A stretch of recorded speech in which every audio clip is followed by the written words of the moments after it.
So welcome to another unboxing video from theplayersaid.com. My name's Alexander, and today we're taking a look at The Great Battles of Alexander, Macedonian Art of War from GMT Games. Now this is the first volume of the Great Battles of History series. We own a whole bunch of others and have played a few of them. This one, Alexander, is the first one that was ever made in the series. That being said, this is the fourth printing from 2014, and this is the expanded deluxe edition, which includes the fifth edition of the GBOH rules. It being from 2014, this does not include any of the simple Great Battles of History stuff in it. What I mean by that is that, let's see if I can fish it out real quick. He says, no I cannot. So, simple Great Battles of History is an alternative rule set. In this, it has all of the different, there's like a manual in here of how to play all of these scenarios with the simple rules. Why I mention that is because in the latest version of SPQR, that's a much more recent product and printing than this, in those scenario books, it has how to do the simple GBOH at the end of each of the different battles in the battle book, scenario book. This doesn't have that, so you've got to have the simple GBOH kind of, and it's all in there. This is just Great Battles of History, and that's what you get in this. Now, the expanded deluxe edition has a ton of extras in it over the first ever kind of edition of this game, so we're going to take a little look and kind of get into it. So, this is a two-player game. This is battle lines of individual units, leaders, unit types, designed by Mark Herman and Richard Berg. You get a lot in this particular package if you can get your hands on it. We were able to get this as part of a large bulk, which we're very grateful for. And you can solitaire these generally, no big deal. Just kind of do one side, do the other. There's not a lot of hidden information or anything like that.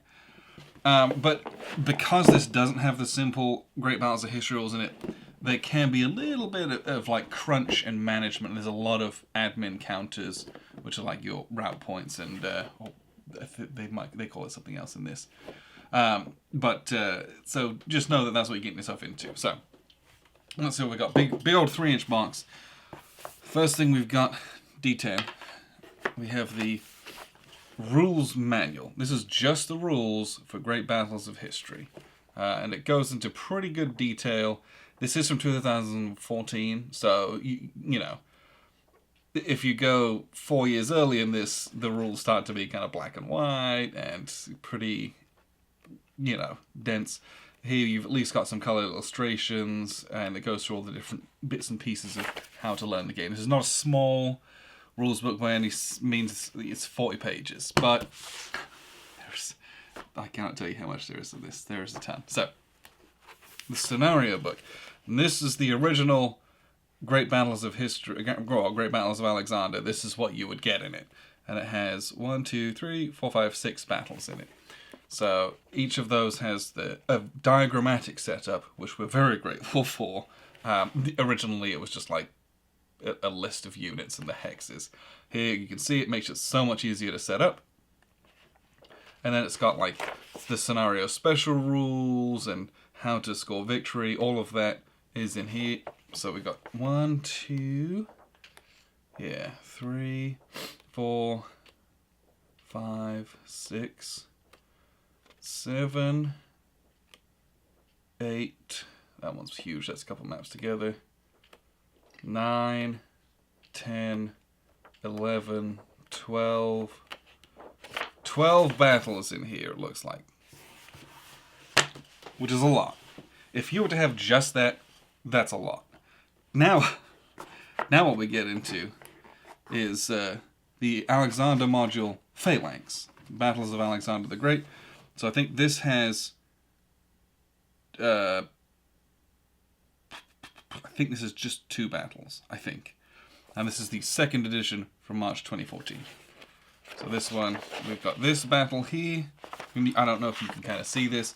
It features very heavily these double phalanx units, and that's a big focus of this.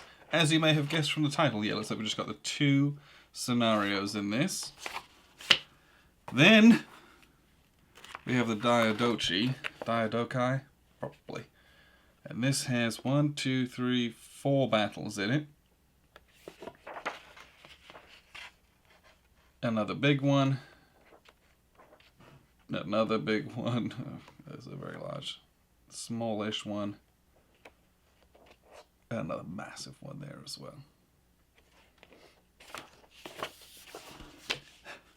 Then we have Rapier, or Rapier, don't know. Rapier? Probably Rapier. Now I've said that out loud. Another module, Battle of Rapier 2017. Is this just one battle? Surely not. It might be. This also has elephants featuring it. So I think huge battle lines going on. Looks like it's just the one, but there's a lot of extras in that, so... Okay. Then we have errata and clarifications for Tyrant, Battles of Carthage, Syracuse. Well, not quite sure what Tyrant is, so we have an errata card for that. Cool. We have our kind of game turn track with the route points for each of the armies that you've got there. When your guys are out of the board, each unit type is worth route points, as you may well have imagined. We have a couple play aids here. So this one here, we've got the, these are both bifolds. So you got your movement chart, all the different unit types, or terrain types, so I apologize. And then which units are going over those, and their movement costs. Clash of Spears chart, shock superiority, shock combat results. You'll be using these a lot for rolling your initial attacks, things like that. Then we have our leadership checks, line composition check, command chart summary. This is very helpful. This kind of stuff, when you're learning the game, it gives you kind of who is the top commander, who's the middle tier commanders, what's their capabilities, how far, what can they do, all that kind of stuff. This kind of stuff is invaluable reference during your first couple games. And then your troop quality checks and things like that. So, there's all the paper and card. It's a lot. So now we're going to get into the units. And we'll take a look at the maps here in just a second. There are 1, 2, 3, 4, 5 sheets of counters.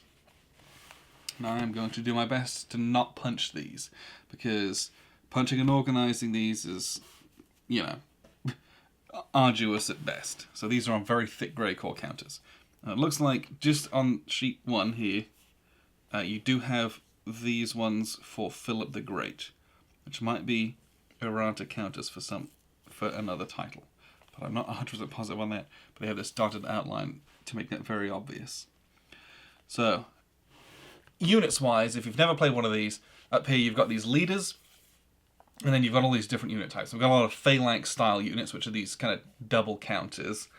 They're longer, and they have special rules about turning and wheeling and all this kind of stuff, and keeping those organized is very difficult, so to speak. And then you have these individual kind of infantry units, more along the lines of what you might be used to.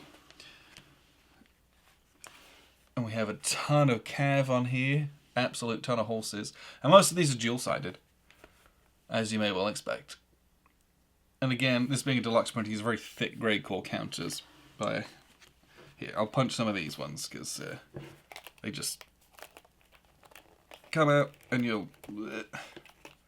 It's from 2014, so it's not, the new style GMTs just kind of fall out. You got to pull them apart. These will need to have the corners rounded on them. And of all games, this is one where I would recommend something like that, because all of these little tufts and things, when you get the lines and all of, you know, most of your units are going to end up with these counters under them for their degradation points. That, you know, it gets a lot if you have all those fluffy tufts on them. So, you know, to each their own, but this is a game where I will definitely be doing all that. But all these extra units, we've got these greens here. We have India, Scythia, tribal units. What did we have over here? A lot of Greeks and Persians, Albanians. Yeah, these are Persians. And then over here, Macedonians, in the red it was. And then it looks like we've got Eumenids.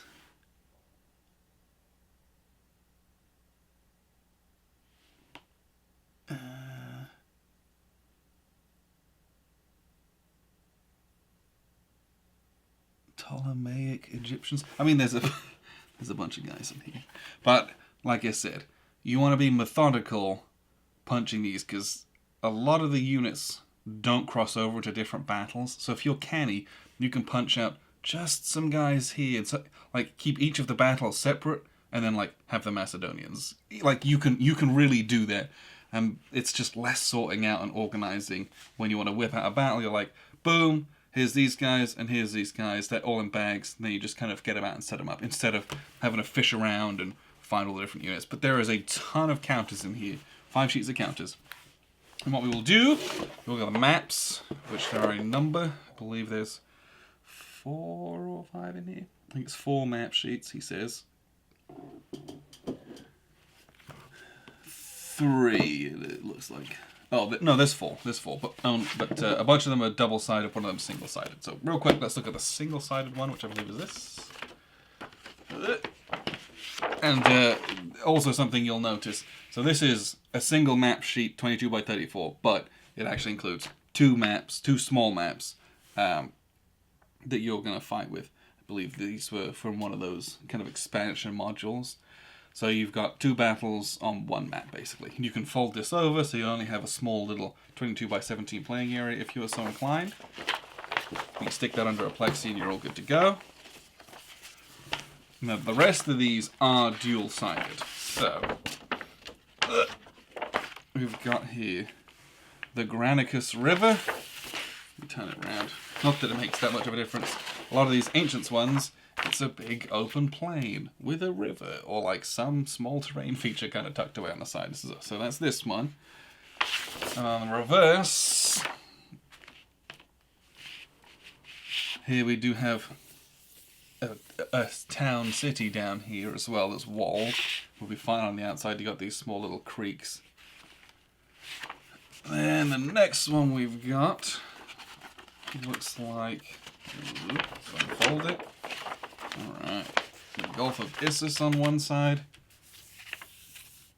Panaris River, and then some elevation with some trees on top for the Battle of Issus. And this one flips over to a big old plain. Like, there's no terrain on this. This is just line them up and fight them, basically. And then the last map that's included has 4 battles on it. 2 on this side, 2 on the other. So we've got Pelium, Arigaeum,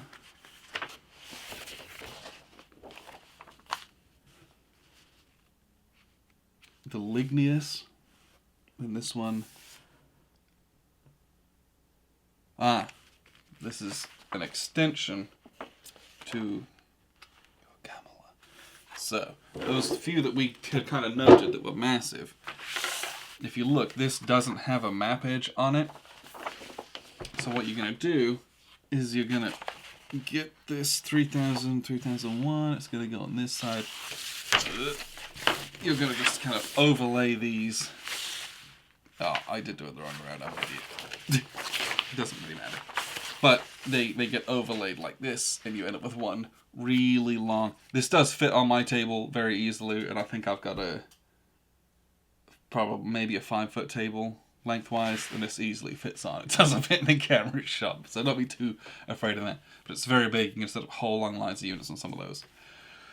And then just, you'll fold that other map under so you don't have all that excess map on one side. But that's the maps that you get. There's a lot of maps in here. There's a lot of game in here.